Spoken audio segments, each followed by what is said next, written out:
Panorama group, जो सोचता है वो करता है। भारत का सर्वोच्च न्यायालय देश का सबसे बड़ा न्यायिक गढ़, जहां कानून की रक्षा होती है और न्याय की नींव मजबूत की जाती है। इस संस्था का नेतृत्व करते हैं भारत के मुख्य न्यायाधीश। आप सबको ये पता ही होगा कि सुप्रीम कोर्ट के सीनियर मोस्ट जज जस्टिस बी.आर. गवई देश के नए मुख्य न्यायाधीश का कार्यभार संभाल लिए हैं। राष्ट्रपति द्रौपदी मुर्मू ने उन्हें शपथ दिलाई है। लेकिन क्या आप जानते हैं कि सर्वोच्च पद पर नियुक्ति की प्रक्रिया क्या है? कार्यकाल कितना समय का होता है? वेतन कितना मिलता है? आज इन्हीं सब विषयों पर आपसे विस्तार से बातचीत करेंगे और जानकारी देंगे। लेकिन उससे पहले नमस्कार, न्यूज हाट देख रहे हैं आप। मैं हूं आपके साथ अनिकेत कुमार। भारत के मुख्य न्यायाधीश की नियुक्ति भारतीय संविधान के अनुच्छेद 124 के तहत होती है। यह प्रक्रिया राष्ट्रपति के हाथों में होती है, लेकिन यह इतना सरल नहीं है। राष्ट्रपति इसे नियुक्ति के लिए एक विशेष प्रणाली पर निर्भर करते हैं, जिसे कॉलेजियम सिस्टम कहा जाता है। कॉलेजियम सिस्टम एक ऐसी व्यवस्था है जिसमें सुप्रीम कोर्ट के वरिष्ठ जज मिलकर मुख्य न्यायाधीश की नियुक्ति के लिए सिफारिश करते हैं। इस कॉलेजियम का नेतृत्व वर्तमान मुख्य न्यायाधीश करते हैं और इसमें 4 अन्य वरिष्ठतम जज भी शामिल होते हैं। लेकिन यह सिस्टम शुरू कैसे हुआ? बड़ा सवाल ये है। तो आपको बताते हैं कि 1980 और 1990 के दशक में सुप्रीम कोर्ट के कुछ ऐतिहासिक फैसलों, जिन्हें जजेस केस के नाम से जाना जाता है, ने कॉलेजियम सिस्टम की नींव रखी। इन फैसलों ने यह सुनिश्चित किया कि न्यायपालिका की स्वतंत्रता बनी रहे और सरकार का नियुक्तियों में सीधा हस्तक्षेप कम हो। 1993 के दूसरे जजेस केस और 1998 के तीसरे जजेस केस ने इस प्रणाली को और मजबूत किया। कॉलेजियम सिस्टम सबसे पहले योग्य उम्मीदवारों के नाम पर विचार करता है।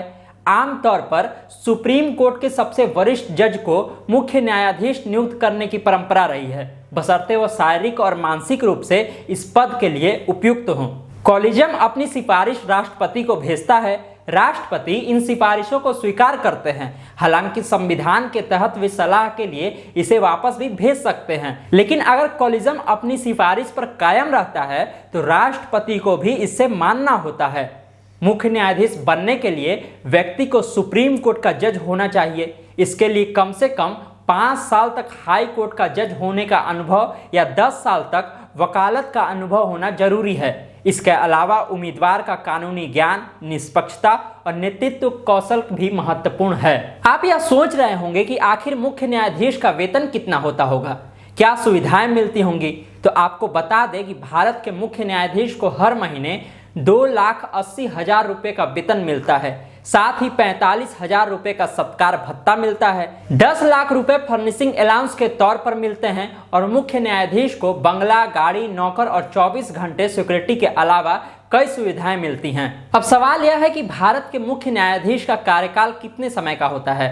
आपको बता दें कि भारतीय संविधान के अनुच्छेद 124 के तहत सुप्रीम कोर्ट के जज, जिनमें मुख्य न्यायाधीश शामिल हैं, 65 की आयु तक पद पर बने रह सकते हैं। इसका मतलब है कि मुख्य न्यायाधीश का कार्यकाल उनकी नियुक्ति की तारीख से लेकर के 65 वर्ष की आयु पूरी होने तक होता है। कॉलेजियम सिस्टम की पारदर्शिता और जवाबदेही को लेकर के कई तरह के सवाल उठते रहते हैं और अभी भी उठ रहे हैं। कुछ लोग इसे अपारदर्शी मानते हैं, जबकि अन्य इसे न्यायपालिका की स्वतंत्रता का प्रतीक मानते हैं। अब सवाल यह है कि क्या कॉलेजियम सिस्टम को बदलने की कोशिश हुई? तो आपको बता दें कि साल 2015 में सरकार ने national judicial appointments commission, short में कहे तो NJAC, लाने की कोशिश की। NJAC एक आयोग था जिसका उद्देश्य उच्च न्यायपालिका में न्यायाधीशों की नियुक्ति की कॉलेजियम प्रणाली को बदलना था, लेकिन सुप्रीम कोर्ट ने इसे असंवैधानिक करार दे दिया। भारत के मुख्य न्यायाधीश की नियुक्ति सिर्फ एक प्रक्रिया नहीं है, बल्कि एक देश के न्यायिक ढांचे की मजबूती का प्रतीक भी है। यह प्रक्रिया यह सुनिश्चित करती है कि कानून का शासन सर्वोपरि रहे।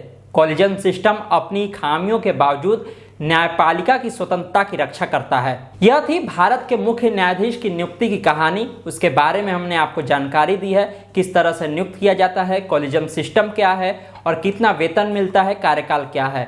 तमाम तरह की जो इस तरह की जानकारी होंगी हम आपको इसी तरह से देते रहेंगे। ये वीडियो कैसा लगा आपको, कि आप कमेंट बॉक्स में ज़रूर बताएं। और भी आप क्या जानना चाहते हैं, क्या खबरों में चाहते हैं, ये भी कमेंट में हमें ज़रूर बताएं। अभी इस खबर में इतना ही। धन्यवाद, नमस्कार।